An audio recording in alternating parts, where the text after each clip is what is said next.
France must make preparations for a definitive break and completely withdraw from Africa. Africa belongs to Africans, not France. She belongs to no one else, neither China, nor the United States, nor anyone else. It is high time for France to lift its knee off our neck and put an end to this unjust oppression. Centuries of misery, human trafficking, colonization, and neocolonization have caused immeasurable suffering. It's time to put an end to this cycle of oppression. It's high time for France to leave us alone. It's time for France to take a cue from its European neighbors and learn a valuable lesson in independence. Germany is the leading economic power in Europe, significantly surpassing France, which is ranked as the third or fourth largest economic power globally. Germany does not exploit any country, any colony. I can mention Italy, I can mention Spain, who had colonies before, but who do not exploit anyone, who do not interfere, who do not impose leaders in their former colonies. On what grounds does France believe it can continue to impose leaders on us and make choices on our behalf? This must come to an end. And the emerging Africa, the African youth, the African elites, and the African diaspora all stand united in saying no, it cannot continue any longer. France's hypocrisy is evident and pervasive in daily life. Let's examine the cases of Mali and Chad as prime examples of this hypocrisy.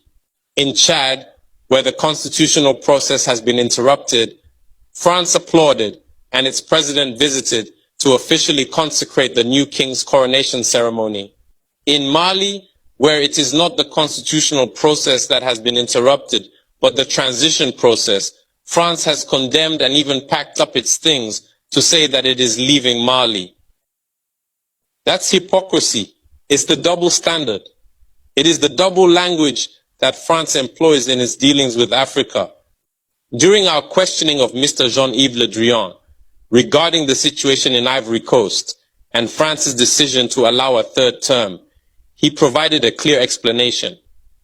He stated that while he accepted the third term for Ouattara, he refuses it for Belarus. He emphasized that France has condemned the situation in Belarus and has actively encouraged the European Union to do the same. Le Drian explains that in Belarus, millions protested, unlike Ivory Coast, where there were no mass demonstrations on the streets. This is how France deals with African issues. Personally, we expect absolutely nothing from France. We desire her to cease meddling in our matters so that the people of Senegal can exercise their freedom of choice rather than being influenced by France's selection of a candidate using the tactics we are aware of. We begin by targeting individuals, adorning them with the Legion of Honor or a similar knightly rank, enlisting them in Masonic lodges, and informing them to prepare themselves as they will be next in line. Even the hypothesis that Macky Sall may not succeed, we know who is being prepared by France. This must come to an end. It will not occur in this manner any longer. Let's be clear. We have absolutely nothing against the French people. In France, both political and citizen voices are rising to hold and express the same discourse as the one I am currently presenting to you. For example, the deputies, such as Mrs.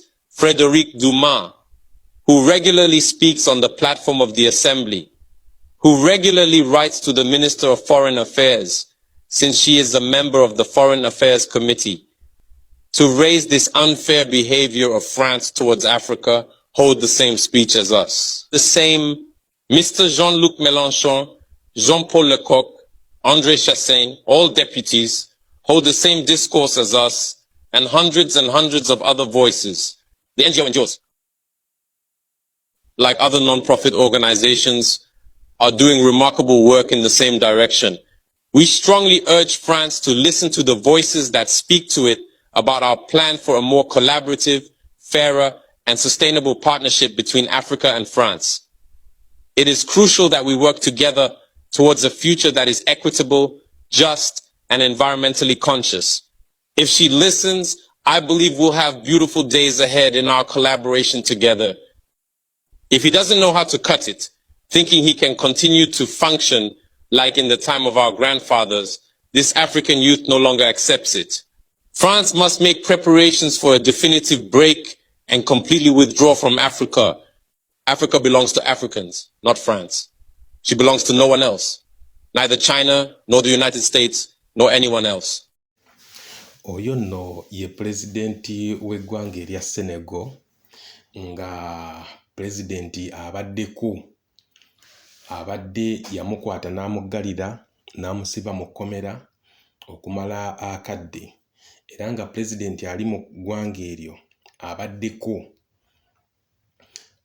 yali yateekateeka dda nga ayagala n'okulonda akwongereyo kutuuke eddala eyo mwezi kumpi ogwa September w'omwaka guno, naye nga abantu beekalakaasa era bagenda okutegeka akalulu ng'abamu ku bannabyabufuzi abali mu ggwanga eryo nga baabasibaasiba dda.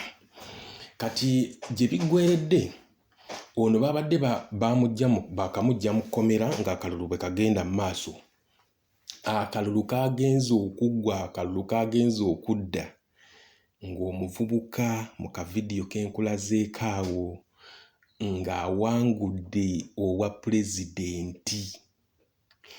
Kati omanyi eggwanga lya Senegal eryo abafuzi baalyo ab'amatwale ly'eggwanga lya France, nga lino eggwanga lya France bwe libeera nga tubibalanga ebintu ebizibu, kitegere nti nno gavumenti y'eggwanga lya France eringanga eyava mu Guyana nejja kuno ku nsi.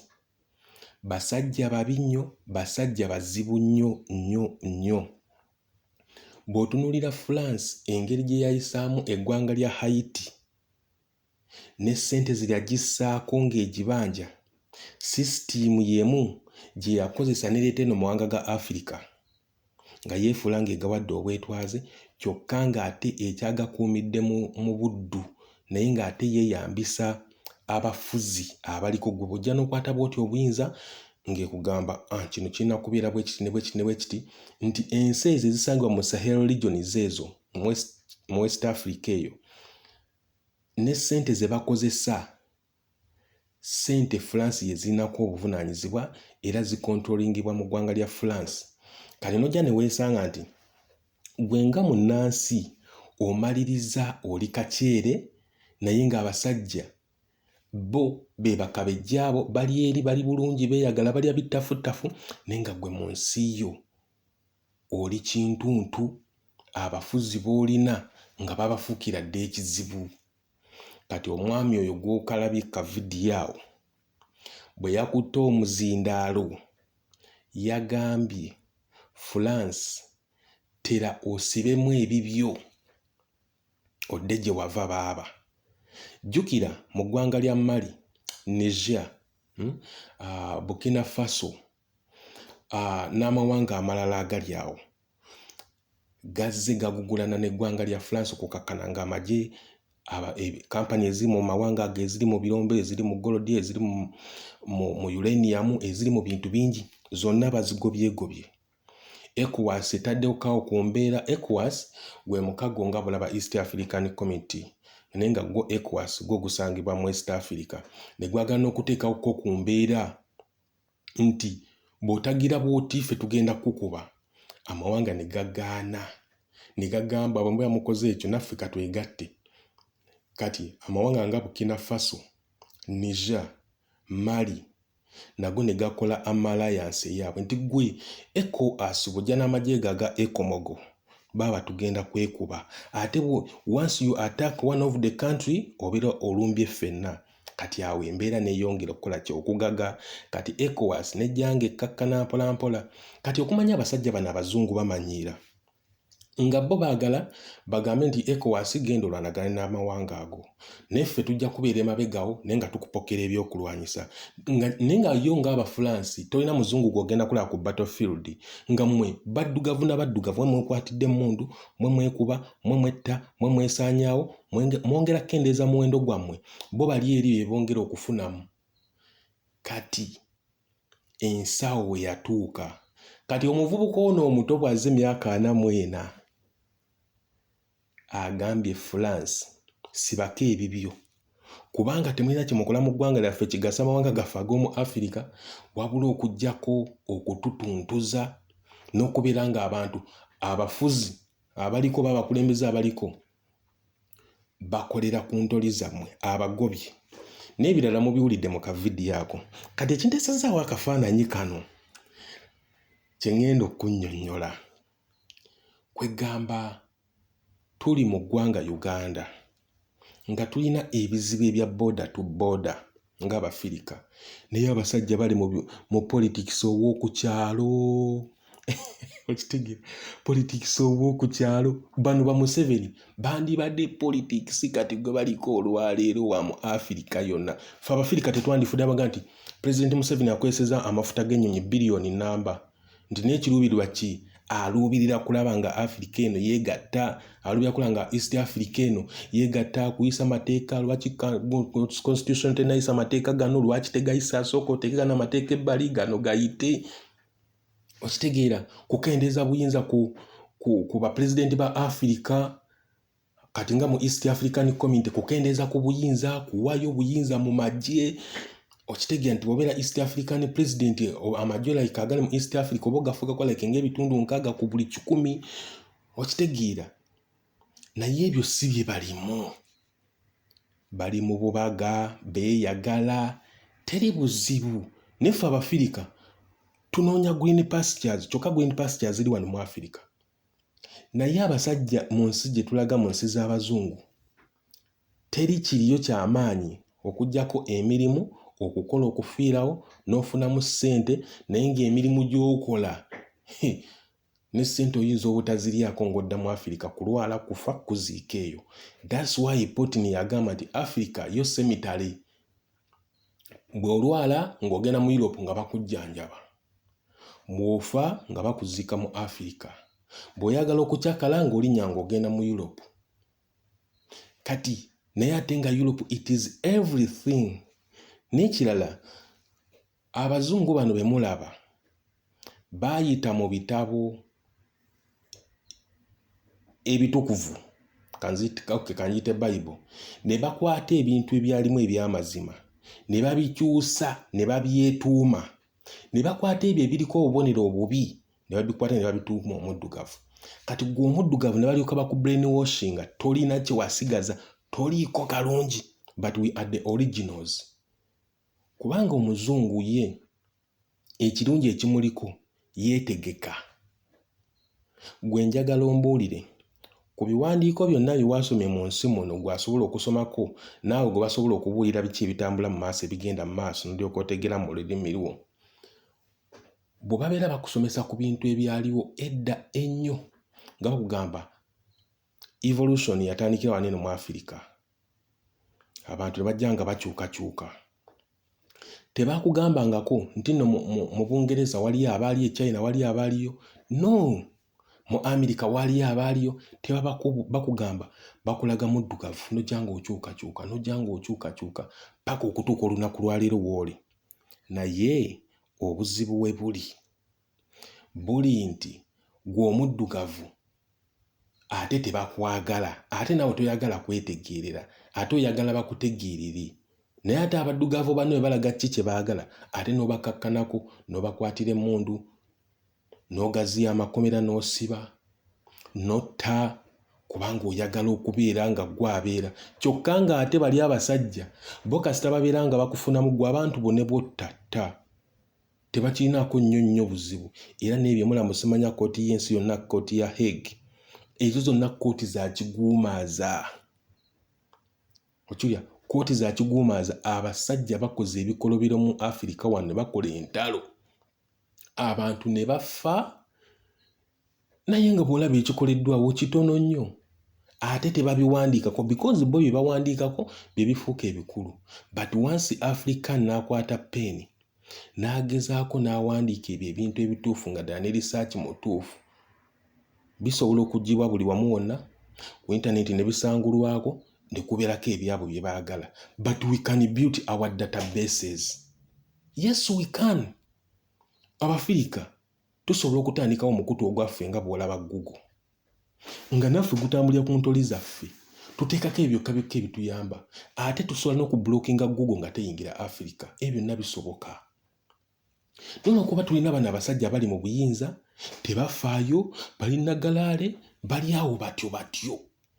Afa kimu nze ndi mu buyinza kati famire yange yeddako muhozi n'aleeta mutabani we bye basinga okufaako. Naye ng'olwaleero Africa twandibadde tulina ekintu kye bayita pay system. Pay system abantu abataliiko Bulaaya n'abamu abali e Uganda abatakimanyi kizibu kyakunyonya kisobola otwala obudde. E Uganda twandibadde tulina mu Africa yonna twandibadde tulina one pay system nga tulina one telecommunication system ate era yeesobokera ddala kubanga okwata ebitongole bya gavumenti gawala UTL n'ogiwaayo n'okwata Kenya Telecom n'ogiwaayo Rwanda Telecom Tanzania biki n'ogiwaayo n'efuuka African Telecom. Okiwulira ne mufuna banka ne muganda kati eno banka yaffe ya Africa mwenna ne muyingira omwo musobola okugyawo banks zino eziva zino ebweru zino ezijja nga zitagala ezo ne muzigula oba ne muzinyiga muli ne zifuluma. Ethiopia teri banka ngwira. Banka zonna eziri mu Ethiopia zonna za Ethiopia. Ompulira? Ne Ethiopia tebagikubangako gisaanyaawo. Naye n'engeri gye bagikuba ne bagikutulako Eritrea ne bagikutulako ne bannange okukakkana nga Ethiopia bagifudde landlocked country. Okitegeera? Ne bagikutulako Djibouti. Okiwulira? Naye era yagaana ekyalina Ethiopia tewaliyo banka ngwira nga bwolaba e Uganda mulina Absa, Barclays, Standard Chartered. Ethiopia tebiriyo. Naye Afrika bayo tebaliyo gye bali. Kati ebintu ebyo twetaagibwa mu Africa to be us. Nirina erinya Africa lisaana kujja kubanga it's not part of us. You go to Google and then you will prove it. Ojja kulaba erinnya lino gye liva si lyaffe. Erinnya wano Africa nyonzoga nti Africa linnya bagita Alukablani. Alukablani kitegeeza like mother kind. Lyerinnya eryali liyitibwa okuva edda Africa eno gy'olaba. Africa nsi nnene nnyo esinga okwata America n'ogikata wano China, Russia, zonna ensi esinga obungi mu nsi yonna ozikwata n'ozigatta wano mu Africa ne zijja bulungi nnyo. India olwaleero yeesinza abantu obungi. Eri mu biliyoni esooka biliyoni emu obukadde 7. China, India yakamenyawo China. But agamawanga matono nnyo era gali mu nsi emu mu continent emu Asia. Ne Africa tetuwera na biliyoni 2. Tetuwera na biliyoni emu. In fact ensi esingamu abantu abangi ye India. Ne India kasi katono nnyo bw'okagerageranya ku Africa. Fe Africa tuli nsi nnene nnyo. Naye waffe gye basinga otuposingako family planning. Yes, family planning kirungi ndizaala abaana b'osobola okulabirira. But abasajja bakontrolinga engeri gye tulina okuzaalamu. Kiwulira? Kati so bano abasajja nga ba Museveni n'abafuzi abalala bali mu Africa mu kifo ky'okukola ebintu ebitugasa ffe ng'Abafirika bo bali mu bulamu bwa kweyagala. Bali mu bulamu nsigadde ntya nga nze pulezidenti mpangula ntya ekisanja ekiddako neeyagale bulungi. Naye ne weebuuza ogenda kubeera ne bwe ginaabeera emyaka 6? Answer is no. Olina kukola ekyo ky'olina kukola ensi n'etambula n'egenda mu maaso. Kati ebintu bya Katonda okumanya bizibu. Omusajja asobola okuva gy'avudde n'ajja n'afuuka pulezidenti n'akolako kyakoze. Oba oli awo ensi eno erikyuka mu myaka emirala nga 10 Africa n'eryoka yeenunula oba oli awo. Bati bano abasajja bakulaga baasoma nnyo, bategeera, bamanyi biki omuntu by'oyinza okwetaaga wabula bikwasa obusongasonga. Bali mu nsonga gundi tamufudde minisita ate gundi waliwo omuntu wuno akyusaze mu kibiina kino. Ife waffe wanene edda mu Africa tewaliwo political parties. Ensi zaffe zaafugibwanga direct ate ebintu nga bitambula. Kiwulira? Olwale tulina buli kimu. Omusajja najja n'agamba nti tulina okuteesa. Naye bateesa teri kikutuka.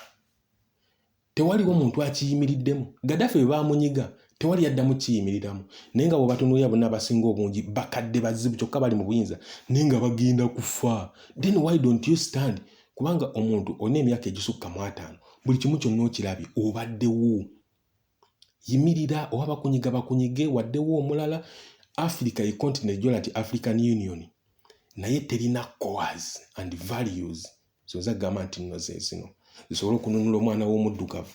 Bw'wajja president omu bano abasigadde ebikadde bino nga bimutunuulira biti oba mukadde munaabe nga bimutunuulira biti oyo nno bajja mmunyiga oyo mu kifo ky'okumwegattako because mwenna bwe muyimuka you make sense. Okitegeera Gaddafi wano baamukuba nga bali awo ne Museveni najja n'ava n'agamba enyonyi yaffe yali ba president yaffe abagenda ku negotiating embeera yali mu Libya abasajja abannato batugamba tuddeyo if not enyonyi bagenda gikuba. Lwaki temwateekawo resistance? Bw'abeera asobola okuteeka olutalo wansi lwaki namwe temuteekawo olutalo wansi?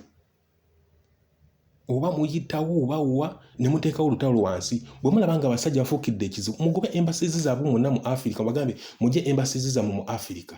Kino bwe temusobola kikomekereza mugale embassies zaabwe mu Africa kubanga muzirina.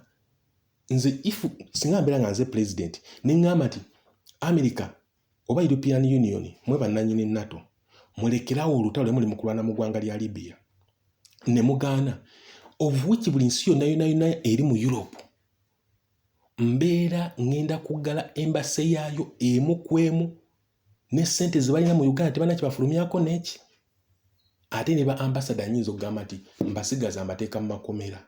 Yes kubanga mukiikirira nsi zammwe. Ku lwaki mbasikola bintu nti ngenda kubeera awo ngambe nti kubanga ngenda kweguya nnyo omuzungu nze ng'omuntu mba nina kukola kituufu kuba nteekawo embeera okuyimirira abantu b'omu Libya wadde waliwo obutakkaanya oba ensi ya Afrika yonna wadde waliwo obutakkaanya n'olutalo bwe luyimirira abantu balekerawo okufa. Okitegeera ne babeerawo basiba makooti olaba embuto zizo zibeera mannyo tebakyasobola kukuba bikalu. Sigezaako kuvuma n'ekige mazima agaliwo kwegamba twafiirwa omwoyo gwaffe ogw'Obufirika. Twafiirwa olwaleka tukyatuuka nti Abafirika tulwana bulwanyi kugenda mu mawanga gali kyokka bali abasajja abali eri beegomba eno waffe mu Africa jasobola kuba nti bonna tebasobola kujja eno waffe mu Africa lwa nsonga bafiiringa nti tebali secure naye ng'ate bo gye basinga okwagala. Kati so byebyo nno ebiriwo abasinga obungi bino temutera kubyagala era bagamba kati yanyumya bunyumya netandika okudda mu bintu ebyekisiru ebitutwalira ku budde ebintu bwe bitusinga okudda bitusinga okweyunira boda ku media ze Uganda zoogera bintu bya kisiru gyere temulimu magezi ndi ate kati Kenzo ate kati gundi alino era bw'obeera ne channel like page ng'oteeka bintu by'amakulu page tebagifollowinga tebagirayikinga tebakuwa na support. Naye bw'odda mu bintu ebyekisiru ebitalina magezi ofuna following egenda ekula naye nga by'obawa tebiina sense. Kati naffe Abafirika awo we tuli but bwe tuteetereeze kati ono omuvubuka yakakwata obuyinza tannaba nakulayira naye akulaga nti atandise okulowooza ng'Omufirika omutuufu yandibadde akola ki alowooza because France abasajja abo Abafransi mubalaba omusajja waakugambye Germany yemu ku economies ezisinga amaanyi mu Europe ne mu nsi yonna ekwata kifo nga kyakusatu wabula terina nsi gyetuntuza 100% ng'egituntuza nga France nga bwekola. Kati bano bagamba France tulina okwettakkuluzaako. Toyinza kuŋŋamba nti Mali nkyamu, Senegal nkyamu, okiwulira, Niger nkyamu, Burkina Faso nkyamu.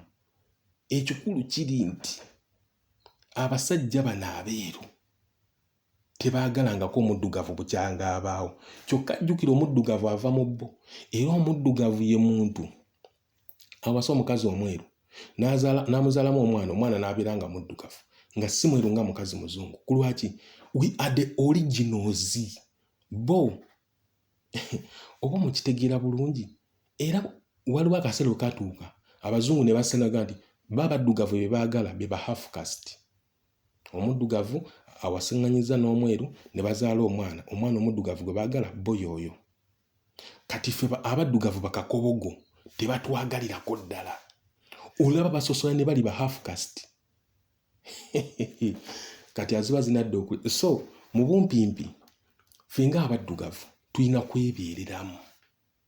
Bwe tutalyebeereramu tujja kubeera mu mbeera bweti kubanga n'omuzungu yatukyawa. Bayibo yennyini bw'olaba ebintu ebiri mu Bayibo omusajja abikwata n'abigiraagira bw'ati bakulaga buli ali mu Bayibo muzungu naye nga amazima gani nti buli ali mu Bayibo muddugavu kuviira ddala ku Jesus. Ba Adamu bonna baali basajja baddugavu. Kati gwe ayagala okumanya abazungu bafuuka batya abazungu ne babeera n'ekkala gye balina, gendako ku Google munnange weenoonyerereze ebintu ojja kubifuna, ojja kubiraba, bajja kunnyonnyola bulungi nnyo. Twala obudde ebintu obitegeere. Mu Afirika tulina ekizibu, tetulina lulimi lwaffe n'ennimi entonotono ze tulina gavumenti zaffe tezituyamba. Kwanisanze olwa nti e Uganda ennimi ezisinga okwogerebwa abantu abangi kati ng'Oluganda n'ozaako olulimi ennimi awo endala zandibadde ng'essaawa zino ziri ku Google nga gavumenti ateekamu ssente n'ekola okunoonyereza ne ziteekebwa ku Google nga g'obeera oyagala kukozesa Luganda essimu ogissa mu Luganda n'okyapa by'otegeera. Bw'okuba kuwuliriza amaloboozi nga Google yeekusomera ng'ekusomera ebintu by'otegeera. But bano abasajja bali mu zigavumenti boonoona nsimbi owulira simanya Mongo kati olunaku akozesa biliyoni bwe ziti naye nga tebakola bintu bigasa bannayuganda. Can you imagine? N'okukyusa ensoma y'abaana e Uganda tebakisobola. Bakulaga baasoma naye ate bwatuuka like to initiate or to establish things you may think it's like these people like tebaasoma. They even confused and disorganized. They don't know what they can do. Okitegeera over. So they just say somewhere and then they try to get things like nga bali oba like surprised nti naye nga ye just ali awo naye nga ate bwadde eno mu public akufunvubalako n'akufutubbalako nga ggwe ataasoma. Okitegeera but bituuka nti bakole ebintu ebyo balina okukola bali so green tebalina kye bamanyi ne bapuliteninga nti balina kye bamanyi era bakola nnyo. So these people I don't know but nga ggwe omuddugavu olina kusigala ng'olwanira kye bayita struggle. Bw'otaakolerera struggle my friend embeera egenda sigala ne bw'onooleeta muhoozi nga nti muhoozi ye embeera egenda sigala nga bweri. Okiwulira? Teri kintu kisinga kukyusa buyinza. Osobola okuga nti no Uganda ekuzibwa n'oggyako Museveni egenda kudda emabega. Ate oyinza okwesanga ne wajja omukulembeze omulala n'akyusakyusa ebintu ate Uganda ekyusa speed kwebadde ekulaakulanira oba okudduka. Ffe ne mu Afirika ensinga zi Uganda tetuzeetaaga kubanga si kitundu kufa abazungu batuuka kati kakopi kakatike. Ensi ezikola amakulu mu ffe ze regioni zaffe Buganda, Busoga, Tooro, Ankole, Kigezi, okitegeera Koti, Kalamojja. Okintu Kalamojja nga gosinga Buganda. Okitegeera Gulu, Lira, Arua, ebintu bwe bityo. West Nile, ezo ze regioni ze tutegeera ffe totubulira Uganda. Okiwulira? Uganda osobola okugitubuulira naye nga otuzimbidde federo munda mu ggwanga nga ffe waliyo abantu nga mumuwulirira mirembe mu regioni zammwe ngera bw'obeerayo bw'ogenda mu ofiisi osangayo omuntu weewammwe ayogera olulimi lw'otegeera. Batuuka okukola ekintu bakikola nga bakyekolerera. Olwalira Uganda osanga omuntu kontrakita w'e Kampala kyokka akola ekintu mu Lira mu West Nile. Bw'amala okukikola oba akikoze bulungi oba bubi agenda kuvaayo adde ewaabwe atuule alanname. Mu federal system ebyo tebikola. Abantu ab'omu kitundu ekyo kyennyini oba like West Nile be bakola ebintu byayo ne babeera nga kiteetegeredde nti kino ekintu nkikola nange ndi muntu weeno sirina waakuddukira eno ye waffe. Kale ku mawanga bwe biri. Bati bano abasajja abali mu gavumenti baagala bimu byakwewuubawuuba. Kenza ze Nyamutoola ze Balama ze tulese wa NUP omu gwe tuvubye n'akuŋŋaanyaawo abantu n'ojja ne weesanga nti afunye abantu nga 30 buli omu ne bamuwa miliyoni ze 2. Okiwulira? Kati mbuulira. So ebyo bye tubeeramu eno ewaffe Uganda but bwe tukyusa obukulembeze eggwanga lisobola okukyuka nekino kankyogera munyani mugati no Bobi Wine atwala eggwanga lyaffe simanyi mu banoonyi mu bali b'ebisiyaga simanya Bobi Wine akolagana n'abali b'ebisiyaga Museveni akolaganye n'abazungu okumala emyaka egisukka 30 era looni ze tulina ezisinga kati ne bajeti ya Uganda obunene Museveni ye yazirya okiwulira si Bobi Wine bw'obeera ng'ogoberera ebimukwatako azenga ayogera lunye nga agamba nze ekintwala eri kusala Museveni mirandira gye yasimba eri kugisala mutemeyo asigale eno ng'ali bwannamunigina era kyakoze kati olw'okuba ono politics ne bajja bagamba Bobi Wine ayagala kuza eggwanga lyaffe mu colonialism biki n'otunuulira omuntu ayogera ebintu ebyo kyokka ng'akulaga yasoma n'okugamba ne bano abantu balya mmere ki kyokka entagala bbiri omuntu ng'oyo nga Bobi Wine amugamba twagala kujjako Museveni nti ate kyokka entagala bbiri omuntu y'omu oyo bw'ajja ku mukutu gwa radio oba ogwa TV oba aze ku social handles ng'ajjanga agamba amasomero mabi amalwaliro mabi enguudo mbi n'otunuulira omuntu nga tomutegeera muntu mukulu ategeera naye nga ali so disorganized kati ne president ne bwatutwala bannayuganda just batufugira mu confusion naye ng'ensi zaffe baziwaayo